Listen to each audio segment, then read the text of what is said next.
ऐसा क्या हुआ कि इस लड़की को करनी पड़ी एक कुत्ते से शादी? क्या आपने कभी इतने ऊंचे बाल देखे हैं? और एक ऐसा देश जिसने भारत का तब सपोर्ट किया जब पूरी दुनिया भारत के खिलाफ थी।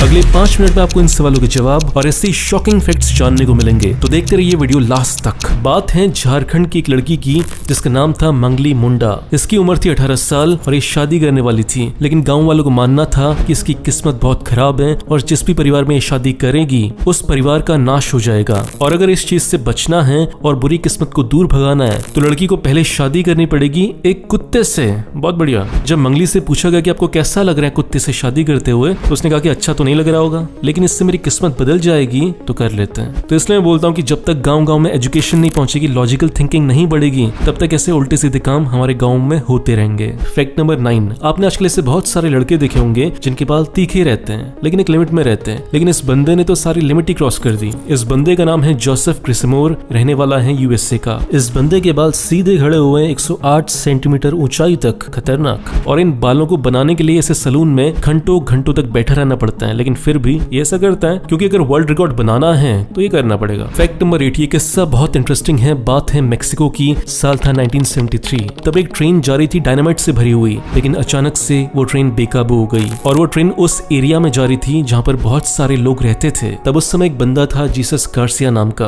और उस बंदे ने जो किया वो जानकर आप शॉक्ड हो जाओगे। ये बंदा घोड़े की मदद से चलती ट्रेन में चढ़ा और ड्राइवर सीट पर बैठा और ट्रेन की डायरेक्शन को चेंज किया और किसी ऐसे एरिया में लेकर गए जहाँ पर पॉपुलेशन नहीं थी। लेकिन ऐसा करते वक्त ट्रेन टकरा गई और ट्रेन का डायनामाइट फट गया, जिसकी वजह से जीसस गार्सिया की भी मौत हो गई। ऐसे जीसस गार्सिया ने अपनी जान को दांव पर लगाकर पूरे शहर की जान बचाई। फैक्ट नंबर 7, ये फैक्ट बहुत इंटरेस्टिंग है, इससे आपको बहुत कुछ सीखने को मिलेगा। अब ये भी सऊदी अरेबिया ने एक मैप निकाला जिसमें उसने बहुत ही खतरनाक मिस्टेक की। मिस्टेक ये थी कि उसने कश्मीर को इंडिया का पार्ट दिखाया नहीं। ऐसा नहीं कि केवल कश्मीर को, पूरे जम्मू एंड कश्मीर को उसने इंडिया का पार्ट नहीं दिखाया। ऐसा वो क्यों करता है? ऐसा वो इसलिए करता है क्योंकि वो अपने आप को मुसलमान देशों का लीडर घोषित करना चाहता है, दिखाना चाहता है दुनिया को कि हम मुसलमानों के लीडर हैं। लेकिन यहाँ पे इंटरेस्टिंग बात ये है कि चाइना मुसलमानों के ऊपर कितना क्रूर है ये सब जानते हैं, पूरी दुनिया जानती है कि वो कैसे लाखों मुसलमानों को दबा रहा है, उनको दाढ़ी नहीं रखने देता, उनके साथ बहुत सारे क्रूरता करता है, ये सबको पता है। लेकिन फिर भी सऊदी अरेबिया चू नहीं करता चाइना के खिलाफ। क्यों?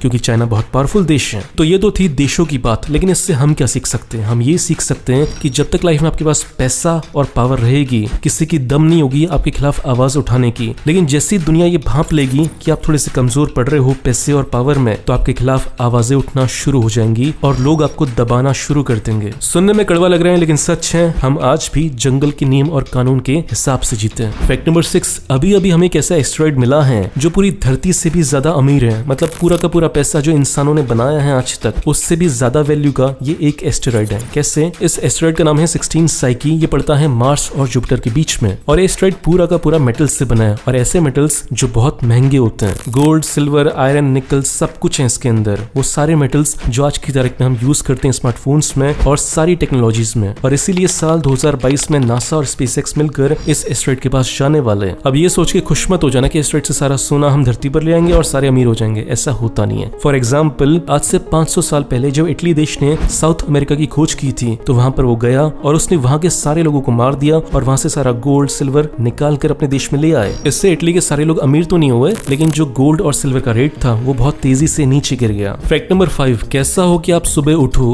और आपके लिए कॉफी पहले से बनी बनाई हो? ऐसा हो सकता है। एक अलार्म क्लॉक आती है जिसका नाम है पेरिसियर। ये एक ऐसी घड़ी है जो अलार्म क्लॉक के साथ साथ कॉफी भी बनाती है। इस घड़ी में जब आप अलार्म लगाते हो तो जब आप सुबह उठते हो तो आपके उठने से पहले ही ये घड़ी आपके लिए कॉफी तैयार रखती है। जरा सोचिए, आप सुबह सुबह उठो और कॉफी की खुशबू से आपका स्वागत हो।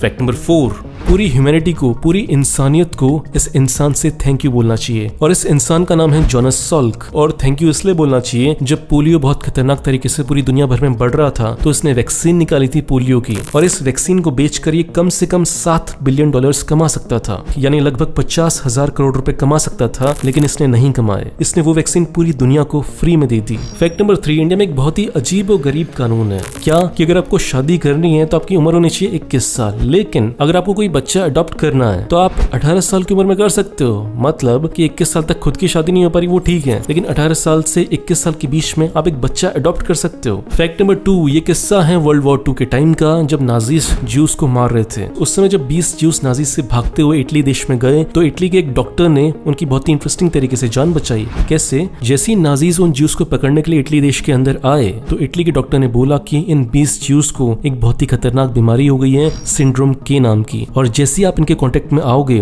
तो आपको भी बहुत खतरनाक बीमारियां हो जाएंगी, इसलिए दूर रहो। और नाजीज ने इस बात को सच मान लिया और उन्होंने फिर ज्यूस को नहीं पकड़ा। तो ऐसा करके टोटल 20 लोगों की जान बच पाई थी। फैक्ट नंबर 1, बात है साल 1998 की, जब इंडिया ने न्यूक्लियर टेस्ट किया था और उस समय पूरी की पूरी दुनिया इंडिया के खिलाफ हो गई थी और सारे के सारे देश नए नए कानून पास करने लगे थे इंडिया के खिलाफ। लेकिन उस समय केवल एक देश था जो इंडिया के सपोर्ट में खड़ा हुआ था, जिसने कहा था कि इंडिया के पास पूरा हक है कि वो अपना न्यूक्लियर टेस्ट करे, और उस देश का नाम था फ्रांस। और आज की तारीख में जब पूरी की पूरी दुनिया फ्रांस के खिलाफ हो रखी है तो केवल एक देश है जो खुलकर फ्रांस के सपोर्ट में आया है, और वो है इंडिया। दोस्तों, फ्रांस और दुनिया के बीच में जो लड़ाई चल रही है, आप किसकी साइड में हो कमेंट्स में बताना। दोस्तों, अगर आप मेरा वीडियो पहली बार देख रहे हो तो इस चैनल को सब्सक्राइब करो, फेसबुक पेज को लाइक करो, आपको ऐसी शानदार वीडियोस रोज मिलते रहेंगे। और इस चैनल को सपोर्ट करना चाहते हो तो 2 काम करो, पहला इसे लाइक करो, दूसरा इस वीडियो को शेयर करो ताकि आपके दोस्तों को पता चल सके कि आप कितने इंटरेस्टिंग वीडियोस देखते हो। मिलते हैं अगले वीडियो में, बाय।